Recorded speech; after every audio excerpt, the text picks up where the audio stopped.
تمام محقق و مورخ اس بات پر متفق ہیں کہ اسلام تلوار کی بجائے اولیاء کرام کے کردار سے دنیا کے گوشے گوشے میں پھیلا۔ اولیاء کرام کے کردار کا سرچشمہ بعد از نبی علیہ الصلاۃ والسلام شہنشاہ ولایت حضرت امیر المومنین علی بن ابی طالب علیہ السلام ہے، جنہیں رسول خدا صلی اللہ علیہ وآلہ وسلم نے غدیر خم کے میدان میں تاج ولایت یہ کہہ کر پہنایا کہ من کنت مولاہ فہذا علی مولاہ، جس کا میں مولا ہوں اس کا علی مولا ہے۔ یہ اعلان سن کر حضرت عمر خطاب رضی اللہ عنہ نے حضرت امیر المومنین علی المرتضیٰ علیہ السلام کو مخاطب کر کے کہا، اے ابو طالب کے بیٹے، آپ ہمیشہ کے لیے مومنین و مومنات کے مولا ہو گئے۔ حضرت شاہ شمس تبریز فرماتے ہیں، شاہ ولایتم علی، جامع شہادتم علی، عین ہدایتم علی، رہنمائے انبیاء۔ وہ اولیاء اپنے آپ کو غلام علی اور سگے کوئے شیر یزدان علی کہتے ہوئے فخر کرتے ہیں۔ حضرت شاہ ولی اللہ محدث دہلوی لکھتے ہیں کہ اس امت میں ولایت کا باب کھولنے والے حضرت علی بن ابی طالب ہیں۔ اولیاء امت میں سے ایک بھی ایسا نہیں جو کسی نہ کسی طور پر جناب امیر المومنین علی المرتضیٰ علیہ السلام کے خاندان امامت سے اور خاندان ولایت سے وابستہ نہ ہو۔ حضرت مجدد الفسانی فرماتے ہیں، راہ ولایت کے واصلین کے پیشوا سردار امام جناب علی المرتضیٰ علی بن ابی طالب ہیں۔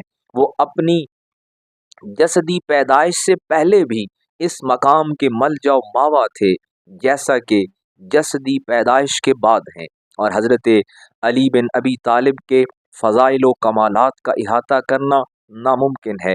اسی لیے علامہ ابن حجر مکی رحمۃ اللہ علیہ نے تحریر کیا کہ جناب علی المرتضیٰ علیہ السلام کے مناقب حد احساس سے باہر ہیں۔ ایک مقام پر لکھتے ہیں کہ 300 سے زیادہ آیات جناب علی بن ابی طالب علیہ السلام کی شان میں نازل ہوئی۔ امام احمد حنبل رحمۃ اللہ علیہ نے لکھا کہ جناب امیر المومنین علی المرتضیٰ کے جتنے فضائل و مناقب ہیں کسی کے نہیں۔ مولائے روم لکھتے ہیں، والی یزداں علی است، آیت ایمان علی است، نقطہ رحمان علی است، گوش کنو دم مزن، فاتح بدر و حنین و خندق و خیبر۔ امیر المومنین علی المرتضیٰ نے 13 رجب المرجب بمطابق 30 عام الفیل کو بیت اللہ میں ورود فرمایا۔ 3 دن تک اس وقت تک آنکھ نہ کھولی جب تک پیغمبر خدا صلی اللہ علیہ وآلہ وسلم نے آغوش میں نہ لے لیا۔ نبی نے علی کو اپنا لعاب دہن چسایا۔ خواجہ خواجگان خواجہ معین الدین چشتی اجمیری نے بہت خوب اس پر ایک قصیدہ لکھا، آمد علی المرتضیٰ۔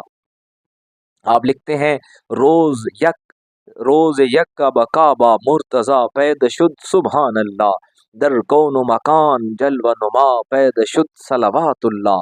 جبریل از آسمان فرود آمد و گفت اے ختم رسل فرزند بخانہ خدا شد واللہ باللہ۔